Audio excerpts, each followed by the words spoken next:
Earlier day, a retired judge living in the quiet community of Merritt Island decided to head outside for some yard maintenance. His home sat along the edge of the Indian River, offering a clear view of the water. As he was getting ready to start mowing the lawn, something near the shoreline caught his eye. At first glance, it appeared to be a large object, possibly a piece of driftwood or maybe even an animal resting near the edge. Curious, he took a few steps closer. Realizing the seriousness of the situation, he promptly contacted local authorities. When law enforcement officers arrived, they carefully assessed the scene. From the very beginning, the case presented several complications. There were no personal effects nearby, no form of ID, phone, or wallet. Investigators turned to fingerprint analysis in hopes of finding a lead.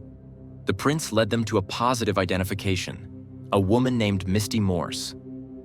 Dear viewers, please don't forget to like, leave a comment under the video, and subscribe to the channel so as not to miss new videos. This is very important to us. In this documentary, we'll examine real photos and evidence from the case involving Misty Morse. She was born on April 10, 1978, in the peaceful Midwestern town of Springfield, Ohio. She was the only child of James and Lorraine Morse, a couple known in their community for their warmth and dedication to their daughter. Misty had a bright and infectious personality from the start. She was curious about the world, always eager to explore, and deeply loved by those around her. When Misty was still a child, her family made the decision to relocate, moving to the sunny coastal city of Indian Harbor Beach in Florida. It was a major transition, but one that brought new opportunities for the young girl. Unfortunately, not long after settling into their new lives in Florida, her parents' marriage began to fall apart. They eventually filed for divorce, a difficult moment in Misty's life, though not one that broke her spirit. She chose to live with her mother, Lorraine, but she remained very close to her father, often spending weekends and holidays with him. The separation didn't fracture their family bond entirely. Instead, Misty became more emotionally resilient and mature beyond her years. As she grew older, Misty flourished in the beachside environment. She was known for her sunny disposition and became well-loved in her neighborhood and school community. With a natural love for the outdoors, she spent countless hours at the beach, swimming in the ocean, learning to surf, and lounging on the sand with her tight-knit group of friends. She thrived in social settings, often the one to bring people together, her laughter echoing across the shoreline. After graduating from high school, Misty didn't rush into a career. Instead, she explored different paths, working a few jobs around town while trying to discover where her true passions lay.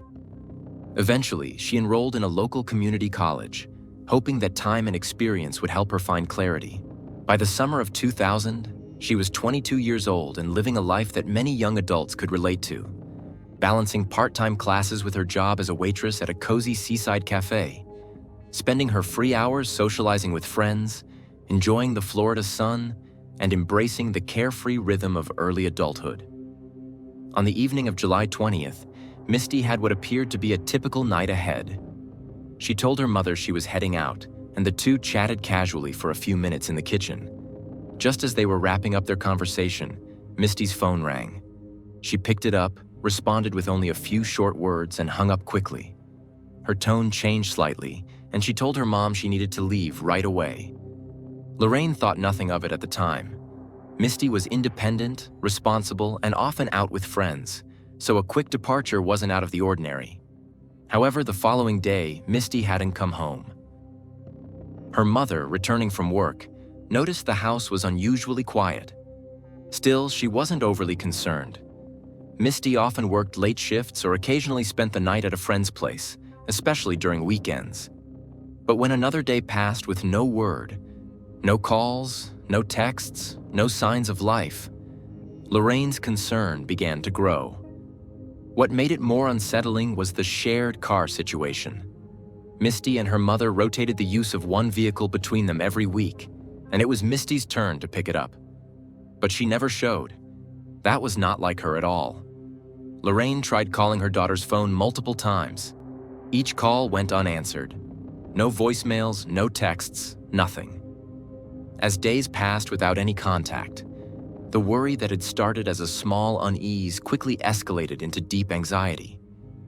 By July 24, 4 days since she last saw her daughter, Lorraine knew something was seriously wrong. She was preparing to go to the police and report Misty missing.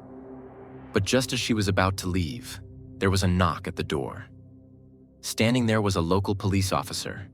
The moment Lorraine opened the door and saw the look on the officer's face, her heart sank. Before a single word was spoken, she sensed the unimaginable. The officer delivered the devastating news. Misty had been found. The discovery had been made the previous day, July 23rd. Earlier that morning, a retired judge residing in nearby Merritt Island had gone outside to do some yard work. His home bordered the Indian River, and as he prepared to mow his lawn, he glanced toward the water. At first, he assumed it might be a large piece of debris or perhaps even an animal. But as he stepped closer, he realized it was something far more disturbing. He immediately contacted the authorities. When police arrived at the scene, they quickly confirmed that the object was, in fact, human. The discovery was treated with the utmost seriousness and respect, and a full investigative team was dispatched. However, from the start, investigators were confronted with challenges. The condition of the surrounding evidence complicated their efforts. It was evident that this was not a natural death, but the exact cause of death was unclear. Forensic experts noted that the state of the evidence made it difficult to draw definitive conclusions early on. Strangely, there were no obvious signs of a DNA, fingerprints, or identifiable markings were immediately present. Everything appeared to have been deliberately cleaned or chosen to avoid detection. The lack of forensic evidence meant detectives had very little to go on. The immediate priority became identifying the victim. Without a wallet, phone, or any personal belongings, they turned to fingerprints. Fortunately, a match came back quickly. Misty Morse. It was a heartbreaking confirmation. Detectives returned to Lorraine's home that same day, now with a new purpose: to speak with Misty's mother and gather more information. They wanted to understand her habits, her recent interactions, and any potential connections that might offer a lead. Lorraine, though still in shock, did her best to recall every detail. She told them about the phone call the night Misty left, the shift in her demeanor, and how unusual it was for her daughter to be out for more than a day.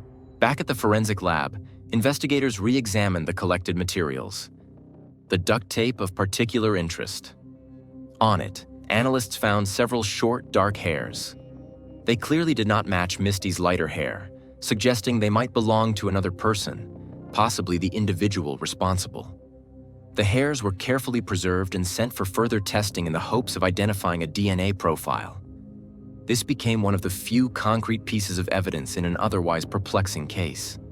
Despite these efforts, the mystery of what happened to Misty Morse remained largely unsolved. After collecting all the evidence, investigators went to talk to her mother again. Misty Morse's mother, Lorraine, sat down with investigators just hours after receiving the most devastating news of her life. Through the waves of shock and grief, she recalled the last time she saw her daughter alive. It was the evening of July 20th. Lorraine remembered the moment with vivid clarity, replaying every detail as if hoping that one small thing could somehow unravel the mystery. She explained that Misty had been in good spirits that day, behaving completely normally. They had exchanged casual conversation in the kitchen, and there was nothing in her demeanor to suggest that anything was wrong or that she felt unsafe. Then, seemingly out of nowhere, Misty received a short phone call.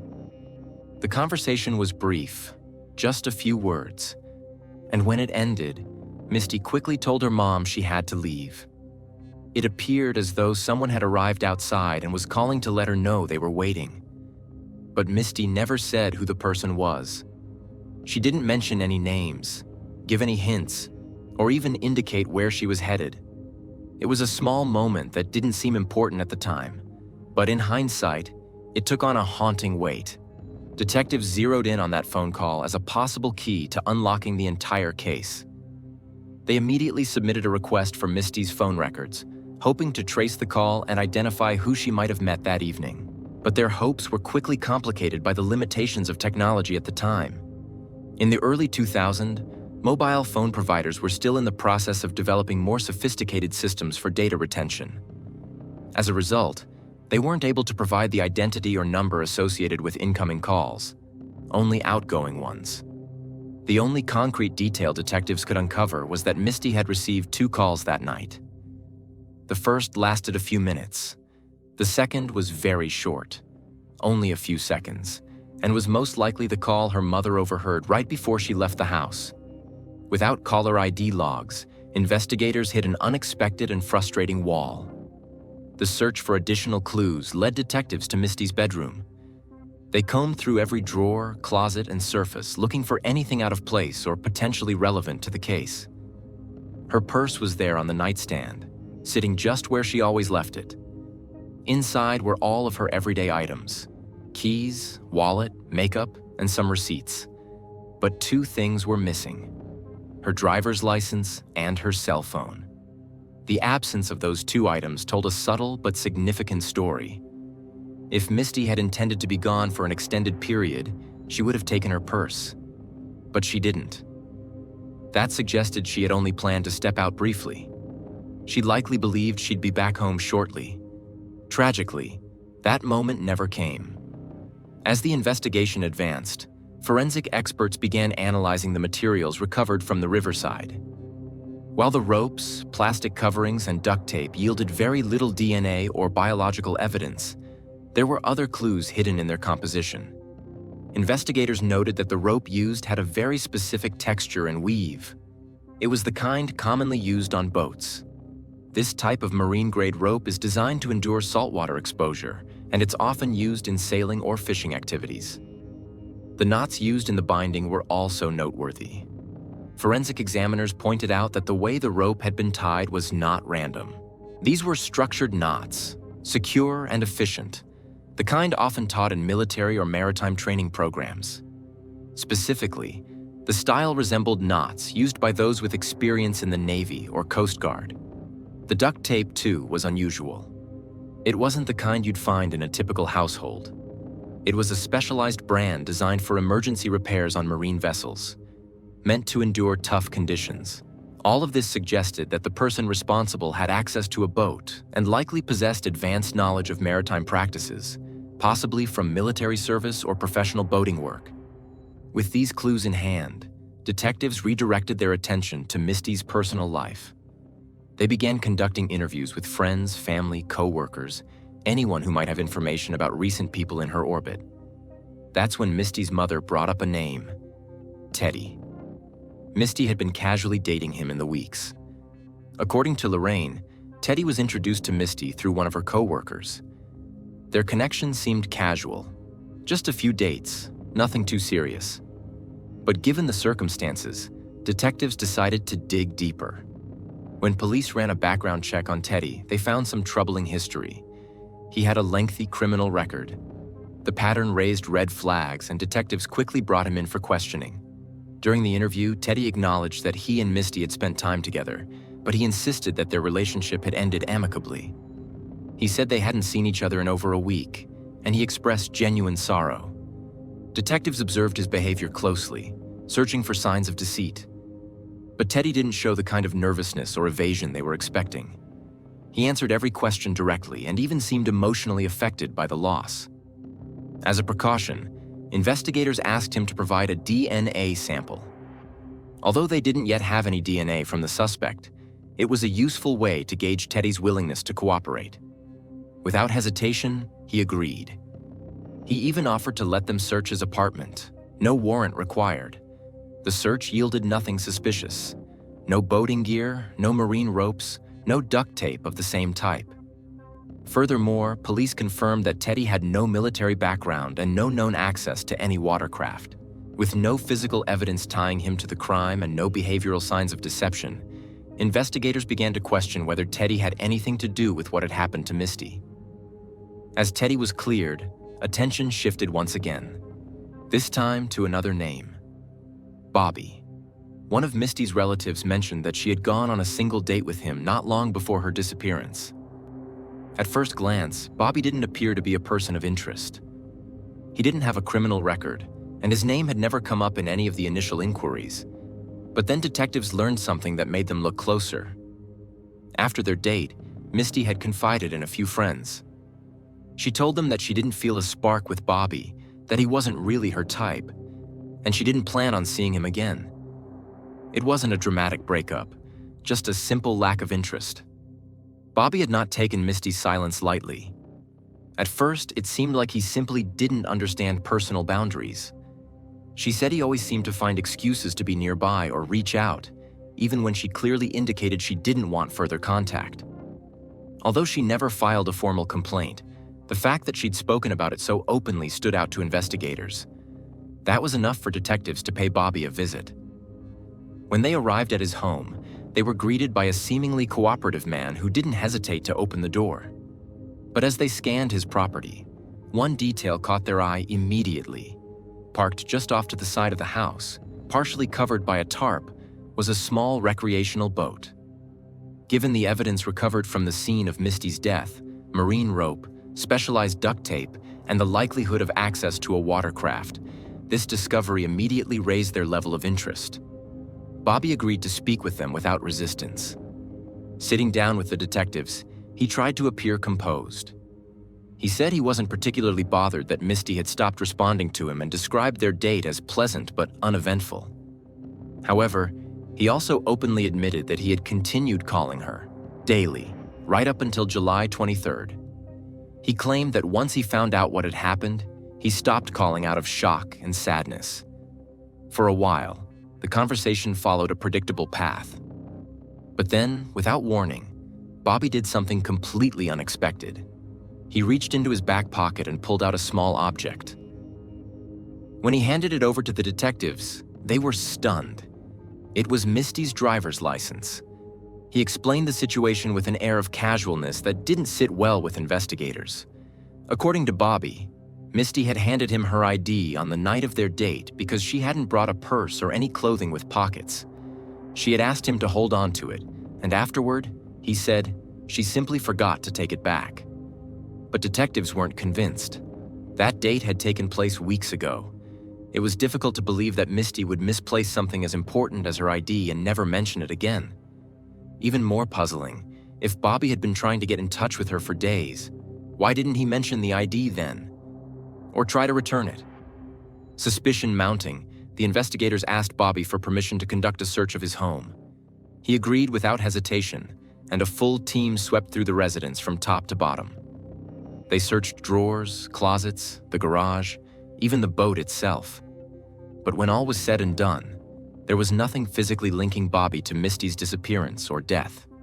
No marine rope matching the kind used. No tools or tape similar to what had been found. And perhaps most notably, no military background. Bobby had never served in the armed forces, nor had he ever received maritime training of any kind. That alone created a conflict with the working profile of the suspect.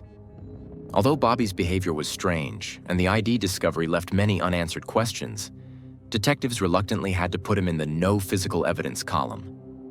It was possible he was just an awkward man with poor boundaries, nothing more. But just as the officers were preparing to leave, Bobby offered up one more piece of information, almost like an afterthought. He told them that during their one and only date, Misty had brought up an ex-boyfriend. According to Bobby, she had mentioned that this ex had a reputation for being aggressive and overbearing. Bobby didn't recall the man's name, but he did remember one important detail. The ex had served in the Marines. That statement hit a nerve with the detectives. The idea of a former Marine with potential access to boats and specialized training immediately brought them back to the evidence found near the Indian River. They needed to find out who this man was. So they turned back to Misty's mother. When they posed the question to Lorraine, whether Misty had ever dated someone with a military background, she didn't hesitate. Yes, she said. His name was Brent Huck. Lorraine went on to explain that Brent and Misty had been involved in a serious relationship that lasted for quite some time. She remembered those days well, not necessarily for good reasons. Misty had shared more than once that Brent could be controlling. He often demanded to know where she was, who she was spending time with, and even what she was wearing. At first, Misty thought it was just concern disguised as protectiveness. Eventually, she made the difficult decision to end the relationship. That had been about a year before her death. After the breakup, Misty had cut off contact. To Lorraine's knowledge, Brent had not reached out to her daughter again, at least not in any way Misty had spoken about. Detectives began digging into Brent Huck's background, and what they found was more than enough to raise their eyebrows. Brent lived only a few miles away. He was an honorably discharged Marine, which matched the behavioral profile suggested by the evidence. And perhaps most notably, Brent now worked as a charter boat captain, giving him daily access to boats, marine-grade rope, duct tape, and specialized tools.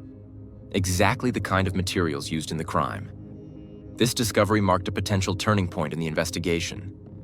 However, the detectives knew they had to proceed carefully.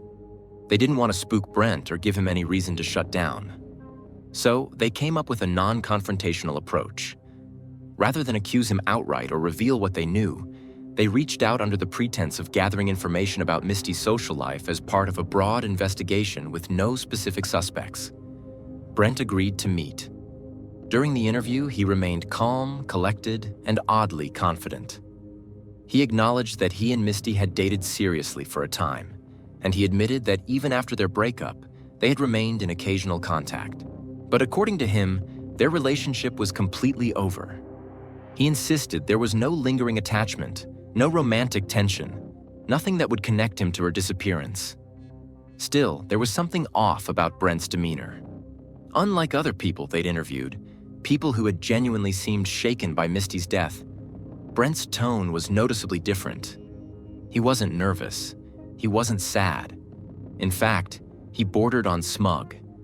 The arrogance in his posture and language made the detectives increasingly uneasy. It wasn't what he said. It was how he said it. As the conversation continued, they pushed further. When asked if he recalled the last time he'd spoken with Misty, Brent didn't hesitate. He answered clearly and with certainty. Wednesday, July 20th, the very night Misty disappeared.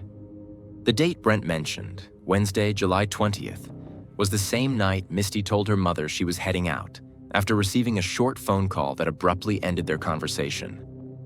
Lorraine remembered the moment with precision. Brent claimed that although he had called Misty that evening, twice to be exact, they never actually met up.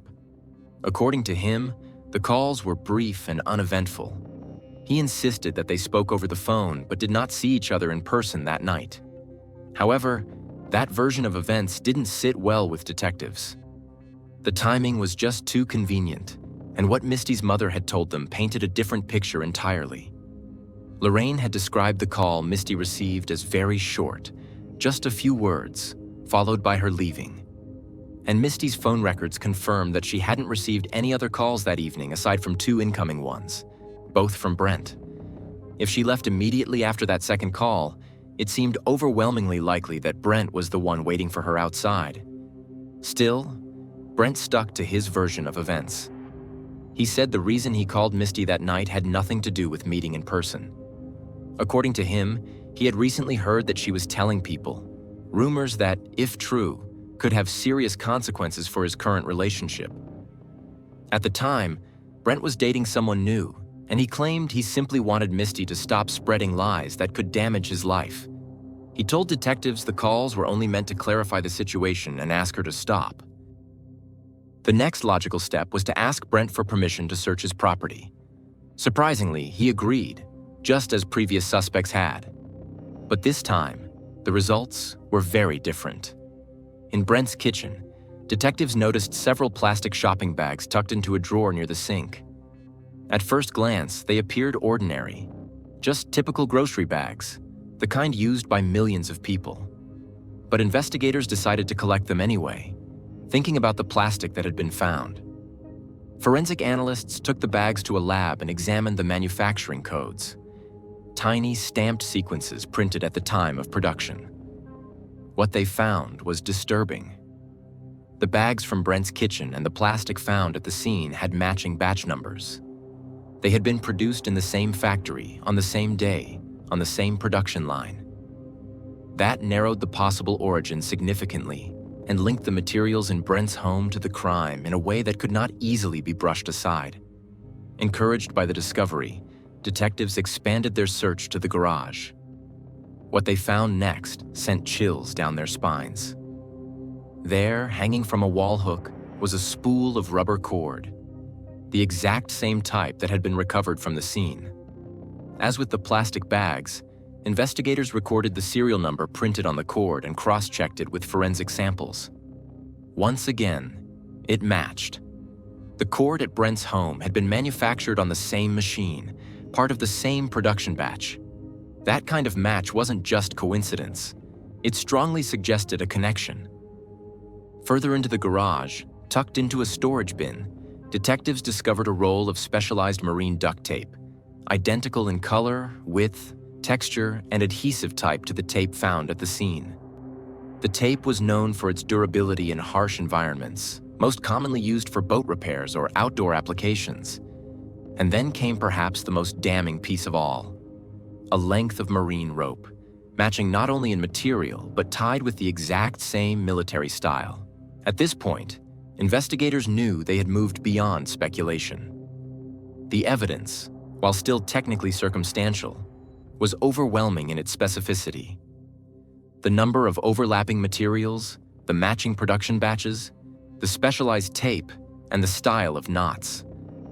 All of it created a picture that pointed directly to Brent. The circumstantial evidence was starting to take on the weight of something much more substantial. Detectives began to build a theory. Brent may have heard rumors, true or not, that Misty was saying something that could harm his current relationship. Given his past behavior, detectives believed it was possible that Brent felt his reputation or personal life was under threat, and instead of addressing it rationally, he may have panicked. That panic, they theorized, could have turned into a tragic and irreversible decision. With a growing pile of forensic connections, the investigative team brought their case to the district attorney, hoping to move forward with formal charges. But what happened next left everyone stunned. Despite the clear narrative built from weeks of investigative work, the prosecutor declined to pursue charges.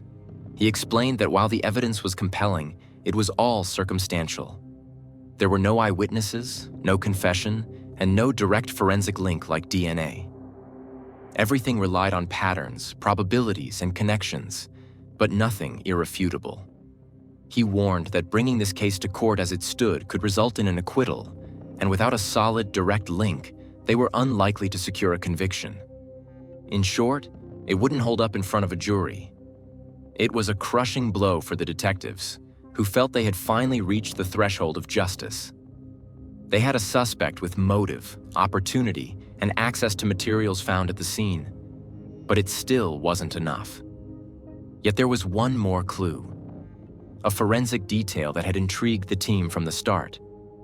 On the duct tape, analysts had found several short, dark hairs.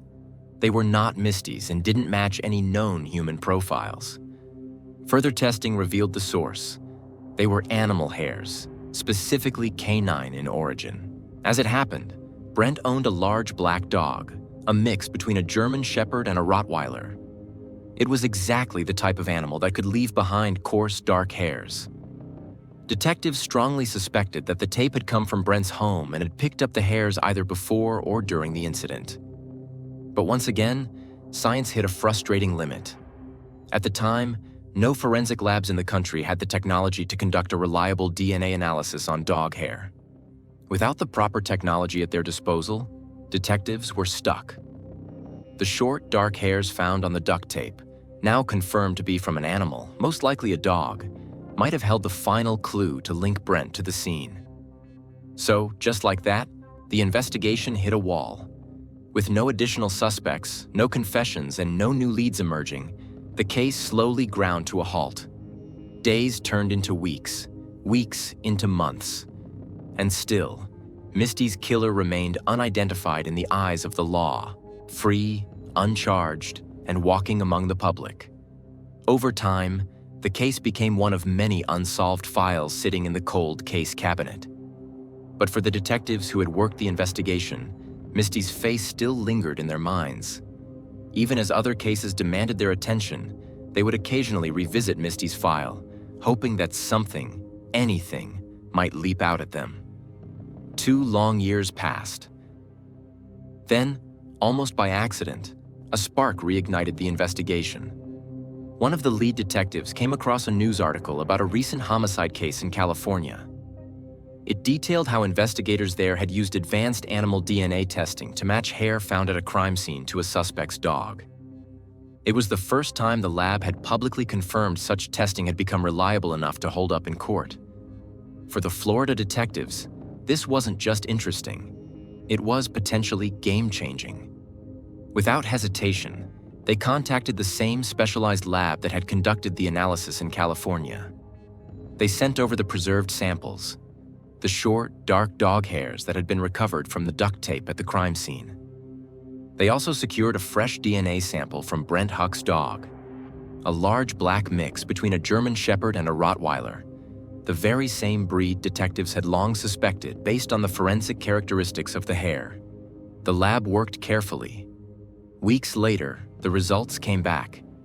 It was a perfect genetic match. The hairs found on the duct tape were from the same dog that lived in Brent's home, his dog. And there was something even more profound about the discovery. In speaking again with Misty's mother, detectives learned that Misty herself had given Brent that dog as a gift during their relationship, back when things were still good between them. The connection wasn't just biological. This wasn't a coincidence. This was a critical link, a living trace from Brent's own home, directly tied to the crime scene. With this new cutting-edge forensic evidence now in their possession, the detectives returned to the district attorney. This time, they weren't presenting just circumstantial overlaps. They were offering scientific proof, tested and validated, linking Brent's home and his dog directly to the items found with Misty. The prosecutor reviewed the newly submitted lab reports and agreed. It was enough.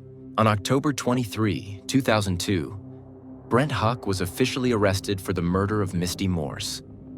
The arrest brought a wave of bittersweet relief for Misty's family and for the detectives who had refused to give up, even when the trail had gone cold. Months later, Brent's trial began in front of a packed courtroom. By then, the case had garnered local media attention and emotions were running high. Despite the serious charges, Brent showed no signs of remorse or fear. He pleaded not guilty and maintained his innocence throughout the proceedings. He claimed that he had nothing to do with Misty's disappearance or death. He pointed the finger at other men Misty had dated in the past, suggesting that one of them must have been responsible. He tried to portray himself as just another former boyfriend unfairly caught in a web of suspicion. But his defense couldn't compete with the mountain of evidence laid out by the prosecution. Prosecutors presented a compelling case. They walked the jury through the timeline, the phone records. They outlined how the marine equipment and military-style knots pointed to someone with Brent's background. And finally, they presented the breakthrough, the animal DNA match, tying everything together with undeniable scientific credibility. In the end, the jury was unanimous. Brent Huck was found guilty of both kidnapping and murder in the first degree. The judge sentenced him to 2 consecutive life terms without the possibility of parole, ensuring that he would spend the rest of his days behind bars.